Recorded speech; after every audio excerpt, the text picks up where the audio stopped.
हाँ भाई, हज़ारा यूनिवर्सिटी में लॉ करना है, so this video is for you.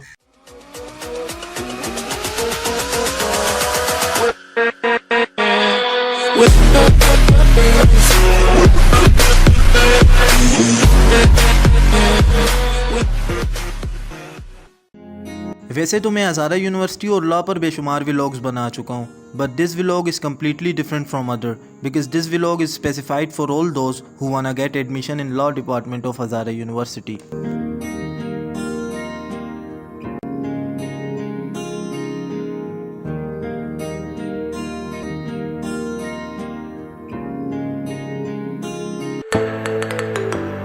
आज की वीडियो लॉ से रिलेटेड है और अगर आप मेरी यूनिवर्सिटी के अंदर लॉ डिपार्टमेंट के अंदर एडमिशन लेना चाहते हैं, so this video is very beneficial for all of you. इस वीडियो के अंदर आपको तमाम उन क्वेश्चन के आंसर मिलेंगे जो कि न्यू लॉ एस्पिरेंट्स के दिमाग के अंदर आते हैं कि हज़ारा यूनिवर्सिटी में LLB डिपार्टमेंट का इफ्तिताह कब हुआ? हज़ारा यूनिवर्सिटी LLM और PhD भी ऑफर करती है। LLB करने के बाद हम लोग अपने फ्यूचर को किस साइड शेप अप कर सकते हैं? What is the difference between the 3 and 5 years of LLB?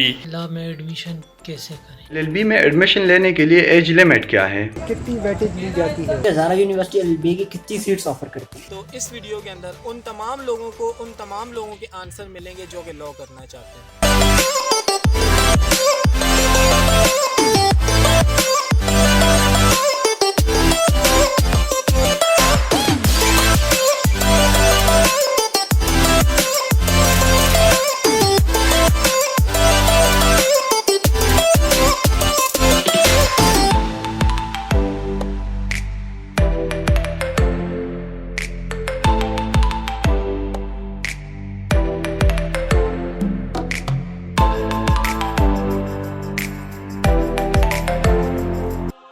As you know, this video is all about admission in Hazara University. Now we have a very senior and head of department of School of Law, Dr. Sara Qayyum. Let's take her expertise regarding LLB and the main features of Department of Law. अस्सलाम वालेकुम ma'am. वालेकुम अस्सलाम। कैसी हैं ma'am? बिल्कुल ठीक ठाक। ठीक ठाक। मैम सबसे पहले मुझे इस लॉ डिपार्टमेंट के जो बेसिक फीचर्स हैं उनके बारे में आप ज़रा सी हाईलाइट कर दें। अच्छा, हमारा जो लॉ डिपार्टमेंट है 2004 में इस्टेब्लिश हुआ था, ठीक है। उसके बाद फिर हमारा जो है स्टिल अभी तक हम लोग इसको कंटिन्यू किए हुए। इसमें हमारे जो 2004 की इस्टेब्लिशमेंट के बाद हमने 2008 में इसमें उस वक्त 2004 में जब इस्टेब्लिश हुआ था तो 3 इयर्स प्रोग्राम LLB का ऑफ़र होता था। उसके बाद फिर आहिस्ता आहिस्ता टाइम के साथ जो है हम लोगों ने 2008 में LLM ऑफ़र किया, जिसमें हमारे 4 बैचेस जो थे वो यहाँ से होके फ़ारिग होके गए। फिर 2009 में हम लोगों ने PhD भी ऑफ़र की। तो उस वक्त जो डिपार्टमेंट ऑफ लॉ था वो स्कूल ऑफ लॉ जो था इस्टेब्लिश हुआ था। फिर with the passage of time हमारी बहुत सारी फैकल्टी जो थी यहाँ से चूँकि लीव कर चुकी थी, जा चुकी थी डिफरेंट यूनिवर्सिटीज़ में। तो अभी जो है जो हमारी करंट जो प्रोग्राम है हम LLB 5 इयर्स ऑफ़र करते हैं जस्ट, और इंशाल्लाह नेक्स्ट सेमेस्टर से हम LLM भी ऑफ़र कर रहे हैं। हमने इस सेमेस्टर में स्टार्ट लेना था, लेकिन चूँकि ये कोविड-19 की सिचुएशन है इसमें हम लोग फुली प्रिपेयर्ड नहीं है, इसलिए हम नेक्स्ट सेमेस्टर से इंशाल्लाह LLM भी ऑफ़र कर रहे हैं। What is the difference between 3 year LLB and 5 year LLB and which program is best? अच्छा, इसमें ये है जी कि जो LLB 3 इयर्स था, आफ्टर ग्रेजुएटिंग स्टूडेंट्स जो है वो आते थे यहाँ पे हमारे पास LLB 3 इयर्स प्रोग्राम के लिए। तो उसमें एनुअल लाइक अभी आप सेमेस्टर सिस्टम पढ़ते हैं, LLB 5 इयर्स में आप BS लाइक हम लोग एक तरह का जो ऑफ़र करते हैं वो BS प्रोग्राम है। LLB जो तो 3 इयर्स था उसमें आप ग्रेजुएशन के बाद यानी BA करने के बाद स्टूडेंट्स 3 इयर्स का कोर्स करते थे। उसमें मैंने आपको पहले बताया कि चूँकि सुप्रीम कोर्ट की जजमेंट आ चुकी थी और पाकिस्तान बार कौंसिल भी इन्वॉल्व हुई थी, तो उन्होंने जो है चूँकि बहुत सारे प्राइवेट कॉलेजेस भी LLB 3 इयर्स प्रोग्राम चला रहे थे, तो अभी इन्होंने कुछ रिस्ट्रिक्शंस कर दी हैं और उस पर जजमेंट पास की है। और पाकिस्तान बार कौंसिल ने अपने पाकिस्तान जो लीगल एजुकेशन रूल्स जो हैं वो फॉलो अप करवाए हैं पब्लिक सेक्टर यूनिवर्सिटी से। उसमें जो रिस्ट्रिक्शन मेंशन की हैं कॉलेजेस हमारे साथ जो प्राइवेट कॉलेजेस हैं वो सिर्फ अब LLB 5 इयर्स कराएंगे। तो 3 इयर्स और 5 इयर्स में डिफरेंस ये है कि आप 3 इयर्स में जो है बीए के बाद स्टूडेंट्स आते थे और ग्रेजुएट होके आते थे। यहाँ पे विद यानी आपको बीए भी करवाया जाता है प्लस एलएलबी भी करवाया जाता है। बीइंग अ लॉ स्टूडेंट, बहुत सारे जो स्टूडेंट मेरी तरह लॉ कर रहे हैं उनके दिमाग में ये क्वेश्चन ज़रूर आता है कि जब हम एलएलबी की डिग्री कंप्लीट कर लेंगे हमारे पास आगे फर्दर कौन कौन सी अपॉर्चुनिटीज़ हैं, हम किस तरफ अपना फ्यूचर परसू कर सकते हैं। और आप चूँकि इस फील्ड के अंदर पीएचडी भी हैं, वो स्टूडेंट जो लॉ कर रहे हैं आप उन्हें क्या एडवाइस देना चाहेंगी कि उन्हें किस किस्म का एटीट्यूड जो है ऑप्ट करना चाहिए ड्यूरिंग स्टडी लॉ? अच्छा, इसमें पहले तो मैं आपको बताऊं कि चूँकि एलएलबी जो हमारी डिग्री है वो प्रोफेशनल डिग्री है, लेकिन इसकी तो 2 साइड्स हैं, एक आपकी प्रैक्टिकल साइड और एक आपकी टीचिंग साइड है। जैसे मैंने टीचिंग साइड अडॉप्ट की और मैंने इसमें प्रैक्टिस नहीं की, लेकिन आप जब प्रैक्टिकल साइड अडॉप्ट करते हैं तो आप जो है एक प्रोफेशनल लॉयर बनते हैं। ठीक है, उसके लिए आपके लिए स्टूडेंट्स के लिए ज़रूरी है कि वो कमिटेड हों अपने जो है क्योंकि हम यहाँ पे प्रैक्टिकली जो हमारा मूड कोर्ट हमने बनाया हुआ है इसमें हम प्रैक्टिकली स्टूडेंट्स को जो है केस प्रोवाइड करते हैं। उनको जो है एक 2 पार्टीज़ हम उनमें बनाते हैं, एक प्लेंटिफ होता है, एक डिफेंडेंट होता है, और बाकायदा तौर पे उनको एक को केस प्लीड करने का चांस देते हैं और दूसरे को डिफेंड करने का। तो इसमें हमारे पास अवेलेबल भी हैं, आप कुछ हमने पीछे काफ़ी सारे प्रैक्टिकल्स कराए थे, उसमें कि उसमें स्टूडेंट्स की कम्युनिकेशन स्किल्स जो हैं वो डेवलप होती हैं।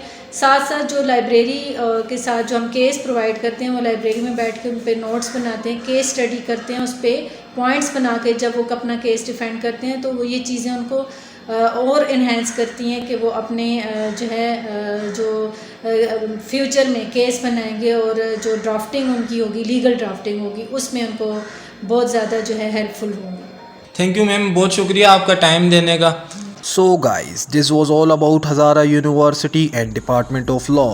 Now we are heading towards Ma'am Saira Ali in order to take her views regarding LLB criteria and the things which we must know before doing LLB. Ma'am, कैसी हैं आप? ठीक है। HSC ने लेट तो conduct कर दिया, इसके बाद यूनिवर्सिटी को अथॉरिटी दे दी कि भैया आप अब लेट को 60% वेटेज में लेते हो, 70% वेटेज में लेते हो। हमारी यूनिवर्सिटी हज़ारा यूनिवर्सिटी का क्या क्राइटेरिया है कि हम लोग कितने % लेट को कंसिडर करते हैं, इंटरमीडिएट को कंसिडर करते हैं। तो हमारे एडमिशन लेने आ रहे हैं वो मेंटली प्रिपेयर हों कि इतने मार्क्स हैं तो मेरा इंशाल्लाह एडमिशन सिक्योर हो जाएगा। माशाल्लाह जो हज़ारा डिवीज़न है उसमें से जो हज़ारा यूनिवर्सिटी है that has been recognized as the main university which is offering LLB program।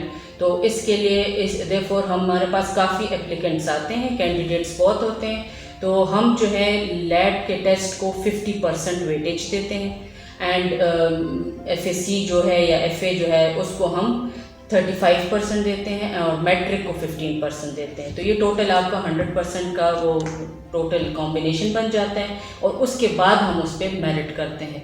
Interview हम कंडक्ट करते हैं just for the checking of your original documents की, ताकि वेरिफिकेशन हो सके, और उसके साथ साथ हम लैट के टेस्ट को भी ऑनलाइन उसी टाइम वेरीफाई करते हैं at the time of the interview.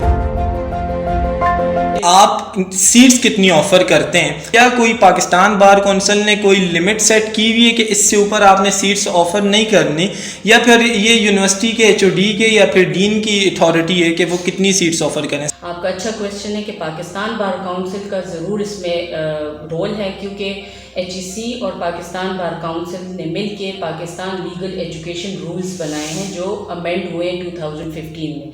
According to that rules every university or every department of the university has to maintain 50 seats उनको मिलती हैं, तो हमें भी उसी तरह 50 सीट्स मिली हुई है थ्रू पाकिस्तान बार काउंसिल, और उसमें जो है आपका ना ही यूनिवर्सिटी या उस तरह का अमल दखल नहीं होता। पाकिस्तान बार काउंसिल ने जितनी 50 सीट्स अलॉट कर दी हैं उसके अकॉर्डिंग है, लेकिन उसमें हम ये करते हैं कि 50 सीट्स में हम 45 सीट्स जो हैं वो ओपन मेरिट के लिए रख लेते हैं और 5 सीट्स जो हैं वो आपकी रिज़र्व सीट्स आ जाती हैं, और वो रिज़र्व सीट्स जो हैं उसी एजुकेशन लीगल एजुकेशन रूल्स के तहत उन्होंने 5% quota in a year for lawyer son daughter के लिए रखा है, तो उसके अकॉर्डिंग पर सेमेस्टर आपके 2 to 3 सीट्स आ जाती हैं। तो वो 5 सीट्स में हम 3 सीट्स जो हैं नॉर्मली लॉयर सन कोटा के उसमें रख लेते हैं, 1 सीट जो है आपकी स्पोर्ट्स कोटा में आ जाती है, 1 जो है आपकी डिसेबल में, एंड 1 सीट जो है आपकी ये नॉर्दर्न एरियाज़ और बलूचिस्तान एंड फाटा उनके कैंडिडेट्स के लिए उनके, तो ये टोटल 5 सीट्स हो जाती है, तो जिसके मिला के हम टोटल करें तो 50 सीट्स होती है। पर ईयर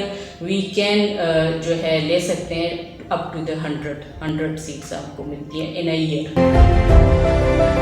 मैम हम लोग बैचलर डिग्रीज़ की जब भी एडवर्टीज़मेंट आती है तो हम लोग उसमें देखते हैं कि 25 ईयर एज होनी चाहिए या 26 ईयर से ऊपर नहीं होनी चाहिए। तो इसके लिए पाकिस्तान बार कौंसिल की तरफ से कोई एज सेट की गई है या नहीं, जैसे पुराने ज़माने में करते थे लोग 40 ईयर में LLB 3 ईयर कर रहे हैं, या बहुत सारे हमारे आर्म्ड फोर्सेस के जो हमारे रिटायर अफसरान होते थे वो बाद में एज एडिशनल डिग्रीज़ को किया करते थे, आप उस पर थोड़ा बता दें। इसके बारे में भी मैं आपको ब्रीफली बताती हूँ कि जैसे मैंने आपको बताया कि HEC और पाकिस्तान बार काउंसिल ने मिल के रूल्स बनाए हैं, तो उसमें भी उन्होंने कोई सेटिंग की हुई है एज लिमिट की। नॉर्मली जो हमारी यूनिवर्सिटी एज लिमिट का करती है तो वो BS लेवल पे है, क्योंकि ये आपका बैचलर लेवल की डिग्री हो जाती है। तो इसमें जो है आपकी एज लिमिट जो है वो स्टार्टिंग जो है वो 30 है, क्योंकि जब आप लाइसेंस के लिए जाते हो अप्लाई करने के लिए तो उसके लिए भी एक आपकी एज है कि अप टू 35 ईयर्स तक आप लोग बार काउंसिल से लाइसेंस ले सकते हो for practising. So definitely if a person comes with in age of 32 years वो यहाँ अप्लाई करता है, तो जब वो कंप्लीट करता है LLB की डिग्री तो that person will not be eligible to apply for the practising lawyer के लिए नहीं हो सकता। तो डेफिनेटली वो चीज़ भी ख़त्म हो गई है कि आप जो 40 इयर्स का बंदा है वो आ रहा है और LLB कर रहा है, सो उसके लिए भी ये एज लिमिट है कि मैक्सिमम आपकी 30 इयर्स में जब आप एनरोल हो सकते हैं फॉर LLB, उससे ज़्यादा नहीं। Thank you ma'am.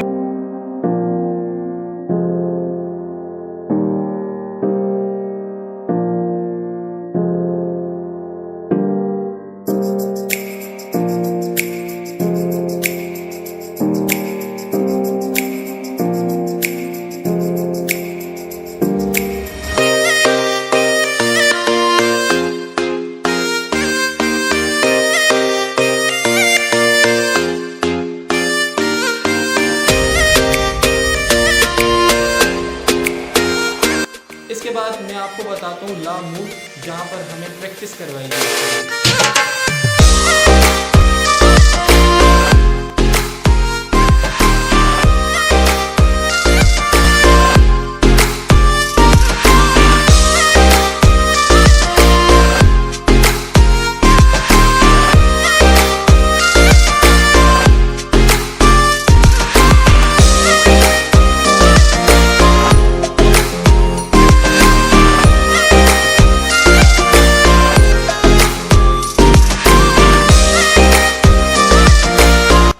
आज के लिए इतना ही। अगर आपका फिर भी लॉ से रिलेटेड कोई क्वेश्चन हो तो आप मुझे मेल कर सकते हैं या फिर कमेंट बॉक्स के अंदर अपना क्वेश्चन ड्रॉप कर सकते हैं, मैं उसका आंसर ज़रूर करूंगा। और हाँ, अगर आप मेरे डिपार्टमेंट से डायरेक्टली कॉन्टैक्ट करना चाहते हैं then check out the procedure in the description below.